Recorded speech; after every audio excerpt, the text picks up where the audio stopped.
It's a scientific fact that the hormones of stress downregulate genes and create disease, long-term effects.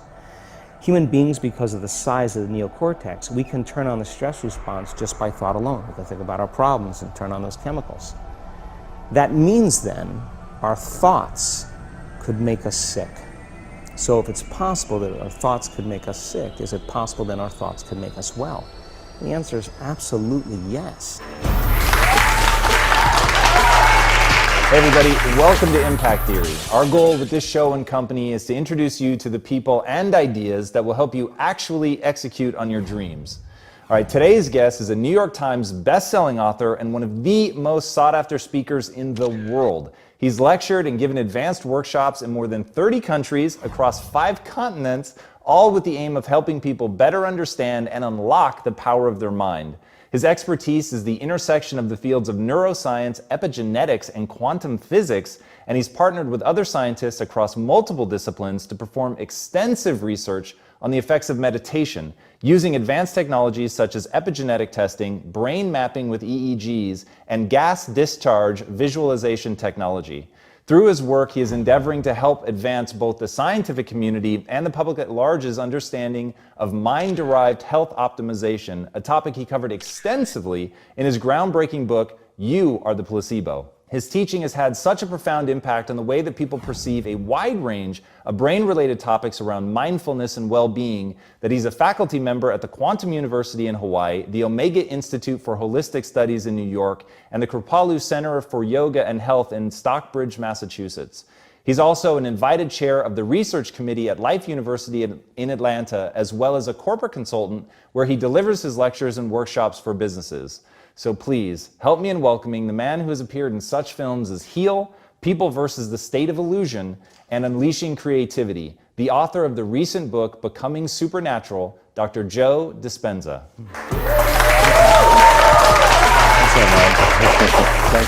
Thanks for being here. So diving into your world and how you perceive the sense of self and the way that you marry science to the way that we form memories, the way that we live in a perpetual state of reliving our past and things like that, it's really, really incredible. And I want to dive into the whole notion of you sort of being a habitual construct. Like what is that? What is the habit of you? Well, a habit is a redundant set of automatic, unconscious thoughts, behaviors, and emotions that's acquired through repetition. A habit is when you've done something so many times that your body now knows how to do it better than your mind. So if you think about it, people wake up in the morning, they begin to think about their problems. Those problems are circuits of memories in the brain. Each one of those memories are connected to people and things at certain times and places. And if the brain is a record of the past, the moment they start their day, they're already thinking in the past. Each one of those memories has an emotion. Emotions are the end product of past experiences. So the moment they recall those memories of their problems, they all of a sudden feel unhappy, they feel sad, they feel pain. Now, how you think and how you feel creates your state of being. So the person's entire state of being when they start their day is in the past. So what does that mean? The familiar past will sooner or later be predictable future. So if you believe that your thoughts have something to do with your destiny, and you can't think greater than how you feel, or feelings have become the means of thinking, by very definition of emotions, you're thinking in the past. And for the most part, you're going to keep creating the same life. So then people grab their cell phone, they check their WhatsApp, they check their text, they check their emails, they check Facebook, they take a picture of their feet, they post it on Facebook, they tweet something, they do Instagram, they check the news, and now they feel really connected to everything that's known in their life. And then they go through a series of routine behaviors. They get out of bed on the same side, they go to the toilet, they get a cup of coffee, they take a shower, they get dressed, they drive to work the same way, they do the same things, they see the same people, they push the same emotional buttons, and that becomes the routine, and it becomes like a program. So now they've lost their free will to a program, and there's no unseen hand doing it to them. So when it comes time to change, the redundancy of that cycle becomes a subconscious program. So now 95% of who we are by the time we're 35 years old is a memorized set of behaviors, emotional reactions, unconscious habits, hardwired attitudes, beliefs, and perceptions that function like a computer program. So then a person can say with their 5% of their conscious mind, I want to be healthy, I want to be happy, I want to be free. But the body's on a whole different program. So then how do you begin to make those changes? Well, you have to get beyond the analytical mind, because what separates the conscious mind from the subconscious mind is the analytical mind. And that's where meditation comes in, because you can teach people through practice how to change their brainwaves, slow them down. And when they do that properly, they do enter the operating system where they can begin to make some really important changes. So most people then wait for crisis or trauma or disease or diagnosis. They wait for loss, some tragedy to make up their mind to change. And my message is, why wait? And you can learn and change in a state of pain and suffering, or you can learn and change in a state of joy and inspiration. And I think right now, the cool thing is that people are waking up. That's really interesting. And where I found the deepest hooks into how powerful this can be for somebody is when you talk about trauma. And you've talked about how people experience a traumatic event, but they then basically rehearse it, and how that then has this knock-on effect. So what is that? Why do people find it so hard to get past trauma? Well, the stronger the emotional reaction you have to some experience in your life, the higher the emotional quotient, the more you pay attention to the cause. And the moment the brain puts all of its attention on the cause, it takes a snapshot, and that's called a memory. So long-term memories are created from very highly emotional experiences. So what happens then is that people think neurologically within the circuitry of that experience, and they feel chemically within the boundaries of those emotions. And so when you have an emotional reaction to someone or something, most people think that they can't control their emotional reaction. Well, it turns out if you allow that emotional reaction, it's called a refractory period, to last for hours or days, that's called a mood. I say to someone, hey, what's up? You say, I'm in a mood. Well, why are you in a mood?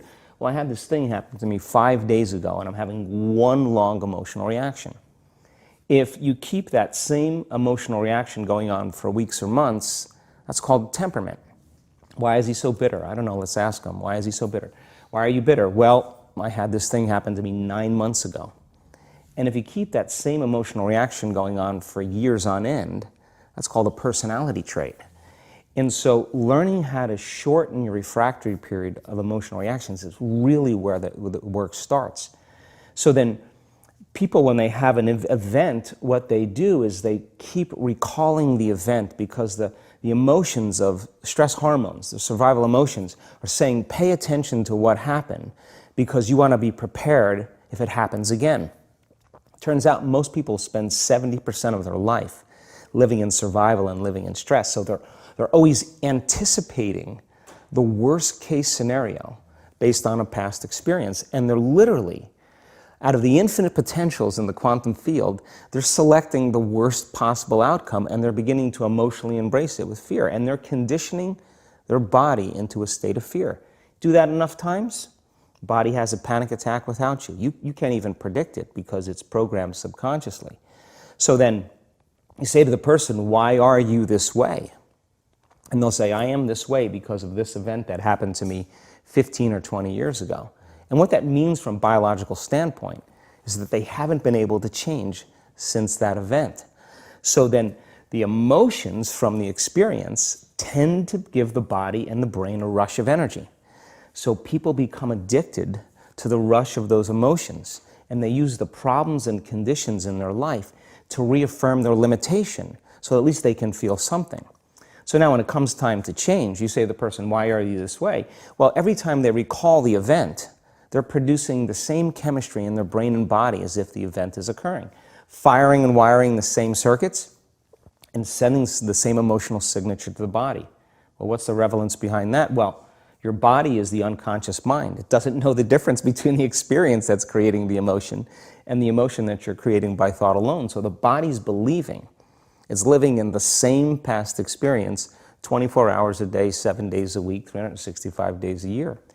And so then when those emotions influence certain thoughts, and they do, and then those thoughts create the same emotions, and those same emotions influence the same thoughts, Now the entire person's state of being is in the past. So then the hardest part about change is not making the same choices you did the day before, period. And the moment you decide to make a different choice, get ready, because it's going to feel uncomfortable. It's going to feel unfamiliar. There's going to be some uncertainty. Why does it feel so uncomfortable? Is it because of the neurons that fire together wire together, so there's like an easiness to that loop, just because literally, and you've talked very eloquently about this, the way that the neurons connect in the brain, how rapidly, I've seen you show footage of how rapidly those connections happen, which is pretty incredible. Is that what makes it so discomforting for people? I think that the bigger thing is that we keep firing and wiring those circuits. They become more hardwired. So you have a thought and then the program runs. But it's the emotion that follows the thought. If you have a fearful thought, you're going to feel anxiety. The moment you feel anxiety, your brain's checking in with your body and saying, yeah, you're pretty anxious. So then you start thinking more corresponding thoughts equal to how you feel. Well, the redundancy of that cycle conditions the body to become the mind. So now, when it comes time to change, a person steps into that river of change and they make a different choice, and all of a sudden, they don't feel the same way. So the body says, well, you've been doing this for 35 years. You're going to just stop suffering and stop feeling guilty and stop feeling shameful, and you're not going to complain or blame or make excuses or feel sorry for yourself. Well, the body's in the unknown. So the body says, I want to return back to familiar territory. So the body starts influencing the mind, and it says, start tomorrow. You're too much like your mother. You'll never change. This isn't going to work for you. This doesn't feel right. And so if you respond to that thought as if it's true, that same thought will lead to the same choice, which will lead to the same behavior, which will create the same experience, which will produce the same emotion. I want to talk about that notion of, give me a little more detail on what you mean by the body becomes the mind or the unconscious mind. What do you mean by that exactly? Well, those are two different things. Your body is your unconscious mind. In a sense, if you're sitting down and you start thinking about some future worst-case scenario that you're conjuring up in your mind, and you begin to feel the emotion of that event, your body doesn't know the difference between the event that's taking place in your world, outer world, and what you're creating by emotion or thought alone. So most people then, they're constantly reaffirming their emotional states. So when it comes time to give up that emotion, they can say, I really want to do it, but really the body is stronger than the mind because it's been conditioned that way. So the servant now has become the master. And the person all of a sudden, once they step into that unknown, they'd rather feel guilt and suffering because at least they can predict it. Being in the unknown is a scary place for most people because the unknown is uncertain. People say to me, well, I can't predict my future. I'm in the unknown, and I always say the best way to predict your future is to create it. Not from the known, but from the unknown. What thoughts do you want to fire and wire in your brain? What behaviors do you want to demonstrate in one day? The act of rehearsing them mentally, closing your eyes, and rehearsing the action. Rehearsing the reaction of what you want, or the action of what the action of what you want. By closing your eyes and mentally rehearsing some action. If you're truly present, the brain does not know the difference between what you're imaging and what you're experiencing in 3D world. So then you begin to install the neurological hardware in your brain to look like the event has already occurred. Now, your brain is no longer a record of the past. Now it's a map to the future. And if you keep doing it, priming it that way, the hardware becomes a software program. And who knows, you just may start acting like a happy person. And then I think the hardest part is to teach our body emotionally what the future will feel like ahead of the actual experience. So what does that mean? You can't wait for your success to feel empowered. You can't wait for your wealth to feel abundant. You can't wait for your new relationship to feel love, or your healing to feel whole. I mean, that's the old model of reality, of cause and effect, waiting for something outside of us to change how we feel inside of us. And when we feel better inside of us, we pay attention to whoever or whatever caused it. But what that means then is that from the Newtonian world is that most people spend their whole life living in lack, waiting for something to change out there. What do you mean the Newtonian world? The Newtonian world is all about the predictable. It's all about predicting a future. But the quantum model of reality is about causing an effect. The moment you start feeling abundant and worthy, you are generating wealth. The moment you're empowered and feel it, you're beginning to step towards your success. The moment you start feeling whole, your healing begins. And when you love yourself and you love all of life, you'll create an equal. And now you're causing an effect. And I think that's the difference between living as a victim in your world, saying, I am this way because of this person or that thing or this experience. They made me think and feel this way. When you switch that around, you become a creator of your world, and you start saying, my thinking and my feeling is changing an outcome in my life. And now that's a whole different game, and we start believing more that we're creators of reality. So how do we go from, okay, I have this negative emotion, it's controlling my life, it's got me in this cycle of, I think about this emotion, which triggers a chemical reaction, which trains my body to feel that way, which makes it easier and more likely I will do it again. And so now I'm in this vicious cycle. And it's unconscious. Right. And you said, does your thinking create your environment, or does your environment create your thinking? Which I thought was really, really interesting. So how do we then go from that, like mechanistically, to begin this visualization process of something that's empowering? It's me in a different state, it's my future self. Is it meditation? What does that look like? If you're not being defined by a vision of the future, then you're left with the old memories of the past, and you will be predictable in your life.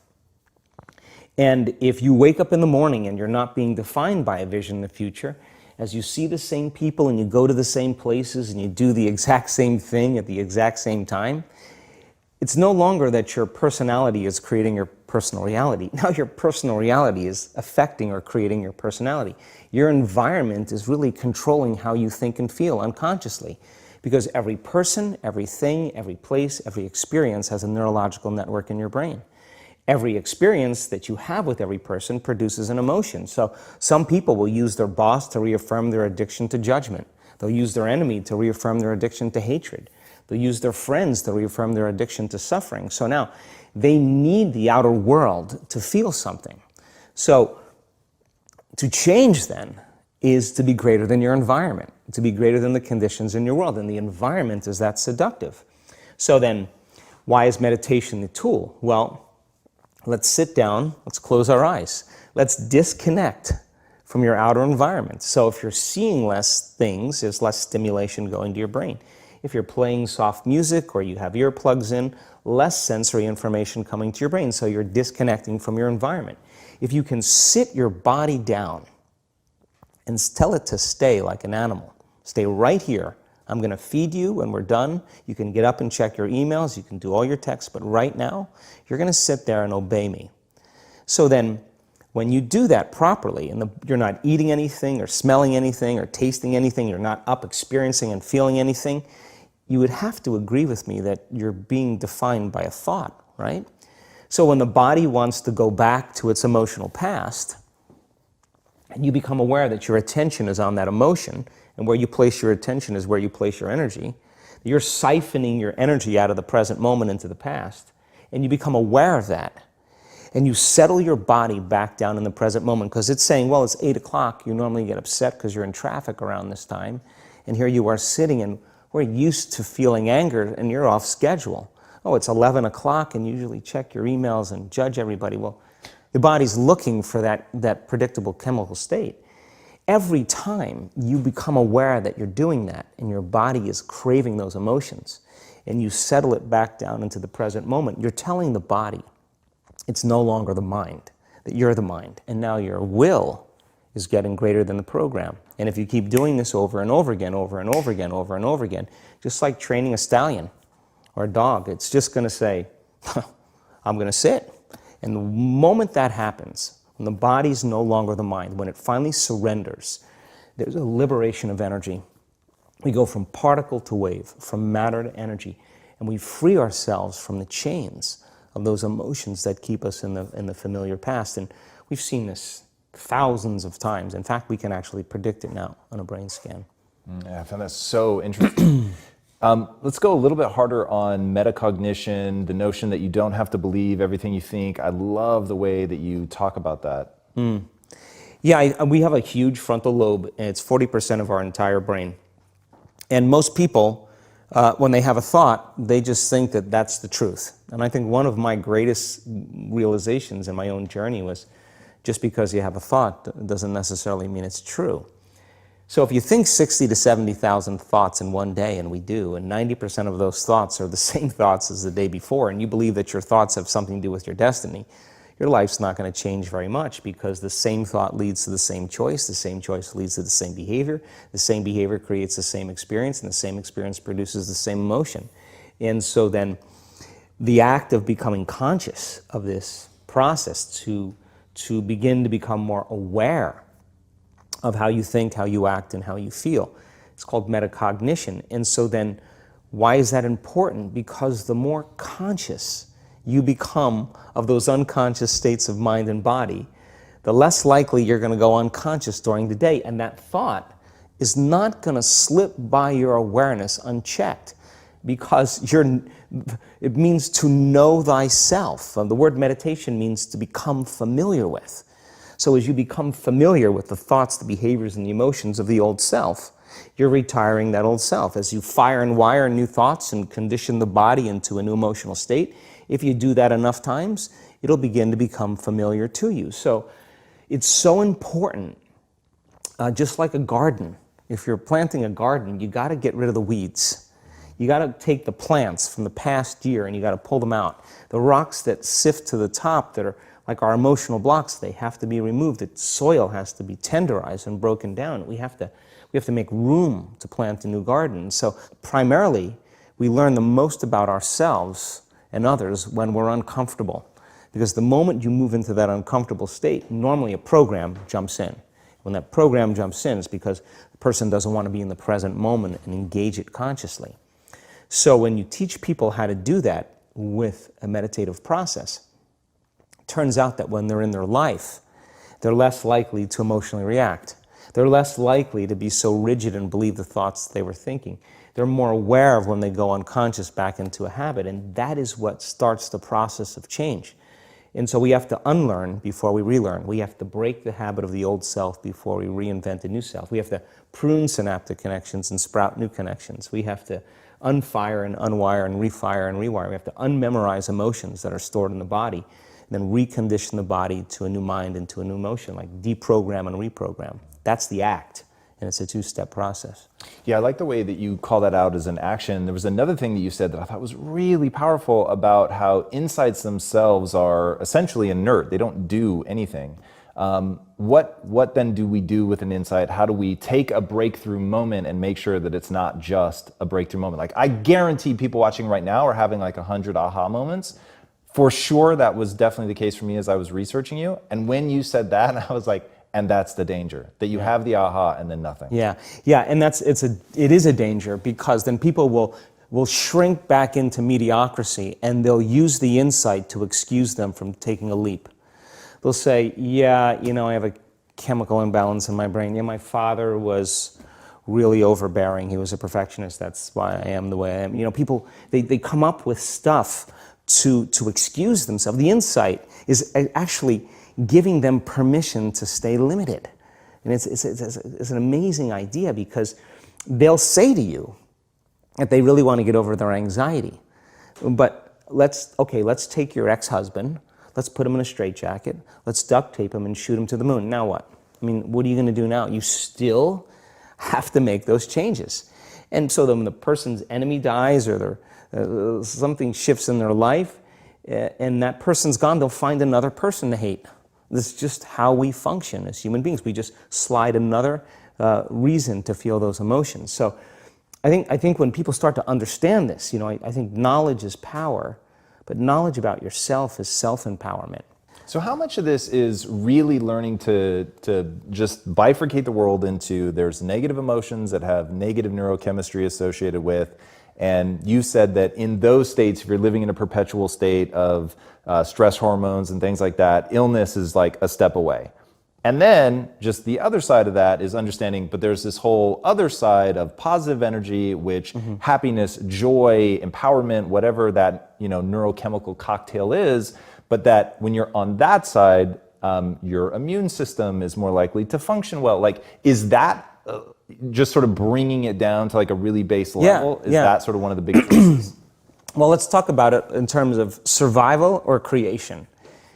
As I said, 70% of the time, people live in stress, and living in stress is living in survival. Now, all organisms in nature can tolerate short-term stress. You know, a deer gets chased by a pack of coyotes. When it outruns the coyotes, it goes back to grazing and the event is over. And the definition of stress is when your brain and body are knocked out of balance, out of homeostasis. The stress response is what the body innately does to return itself back to order. So you're driving down the road, someone cuts you off, you jam on the brakes, you give them the finger, and then you settle back down and the event is over and boom, now everything's back to normal. But what if it's not a predator that's waiting for you outside the cave, but what if it's your coworker sitting right next to you? And all day long, you're turning on those chemicals because they're pushing all your emotional buttons. When you turn on the stress response and you can't turn it off, now you're headed for disease because no organism in nature can live in emergency mode for that extended period of time. It's a scientific fact that the hormones of stress downregulate genes and create disease, long-term effects. Human beings, because of the size of the neocortex, we can turn on the stress response just by thought alone. We can think about our problems and turn on those chemicals. That means then our thoughts could make us sick. So if it's possible that our thoughts could make us sick, is it possible then our thoughts could make us well? And the answer is absolutely yes. So then, what are the emotions that are connected to survival? Let's name them. Anger, aggression, hostility, hatred, competition, fear, anxiety, worry, pain, suffering, guilt, shame, unworthiness, envy, jealousy. Those are all created by the hormones of stress. And psychology calls them normal human states of consciousness. I call those altered states of consciousness. So then we tend to remember those traumatic events more because in survival, you better be ready if it happens again. And when the survival gene is switched on, you could have 10 really great things that happen to you in your day. And you just have one bad thing that happens and you cannot take your attention off that unhappy thing because the survival gene is switched on. It's really interesting. How does epigenetics come into play in all this? Like, what's actually happening? You've talked pretty profoundly about proteins and like really at a deep level how we're signaling to our genetics to create these kinds of changes. What does that actually look like? Well, epigenetics, epi means above the gene. And many years ago, after the DNA helix was discovered by Watson and Crick, they said the blueprints of life, all diseases are created from genes.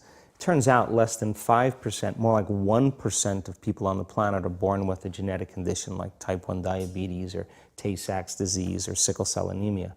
The other 95 to 99% are created by lifestyle and by choices. You can take two identical twins, exact same genome. One dies at 51, the other one dies at 85. Same gene, different environment. So all of a sudden they said, we lied. That was wrong. It's not genes that create disease. It's the environment that signals the gene that creates disease. Well, okay. But that's not the whole truth too, because you could have two people working side by side in the same factory. One gets cancer after being exposed to a carcinogenic for 25 years. Both working for 25 years, the other one has no cancer at all. So there must be some internal order that would cause one person to not get it while another one does. So is it possible then, if the environment signals the gene, and it does, and the end product of an experience in the environment is called an emotion, can you signal the gene ahead of the environment by embracing an elevated emotion?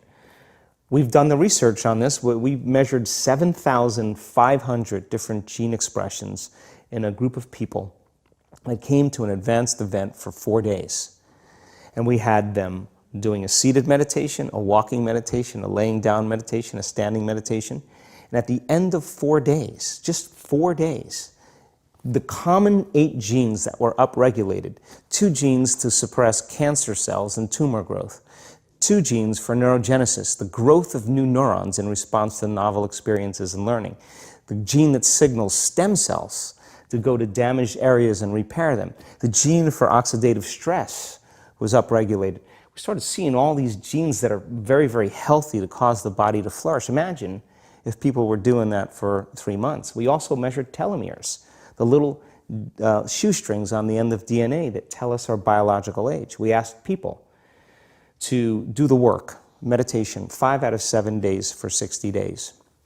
Measure their telomeres that determine their biological age. 60 days later, 74% of the people lengthened their telomeres. 40% significant change. 20% a very remarkable change. That means that they got a little bit of their life back. If it had lengthened by 10%, they got 10% of their life back. That's incredible. Before I ask my last question, tell these guys where they can find you online. Sure, my website is just drjoedispenza.com. You can follow us on Facebook, Twitter, Instagram. We're all over. And then my final question, what's the impact that you want to have on the world? I think that the end game for me is to empower people to such a degree that they realize that they need less things outside of them to make them happy, less things outside of them to regulate their moods and their behaviors, and that they begin to use the kind of the power that we all have access to, and to really and to change the world, to make a difference so that there's more peace, there's more wholeness, there's more connection, that we support and love each other, we serve better, and I think that we have to start, for the most part, if everybody's working on themselves and doing their best to present the greatest ideal of themselves to the world, I think the world will be a better place. And so that's my passion, and I'm witnessing it happening now more than I ever thought I would. That's incredible. Joe, thank you so much for being here. It was amazing having you. Guys, go watch this man's videos. They are some of the best explanations of what's going on inside the mind that I've ever come across. There were several that I literally have people in my life that I'm going to force to sit down and watch these things. There's just incredible explanations of how you create yourself out of the things that you do habitually. The way that you think creates a feeling. The way that you feel creates thinking that matches that. And then you get in this cycle, and that coming down to that personality ultimately being a finite set of patterns in your brain, I think is really, really illuminating in terms of how we actually experience the world. And I think when people understand that it's within your control, that you don't have to believe every thought that you think, that you can step outside of that you can leverage metacognition to think about your thinking and deconstruct it and decide what you want to think about and start focusing on that, and create an entirely different version of yourself that has new, elevated feelings, that's over on the side of the positivity, empowering yourself. I think it's really incredible, and he gets deep into the mechanistic stuff, which I love. You guys will not regret diving deep into this man's world. I think you will get some incredible revelations. All right, if you haven't already, be sure to subscribe, and until next time, my friends, be legendary. Take care. Yeah. Thank you so much for being here. That was incredible.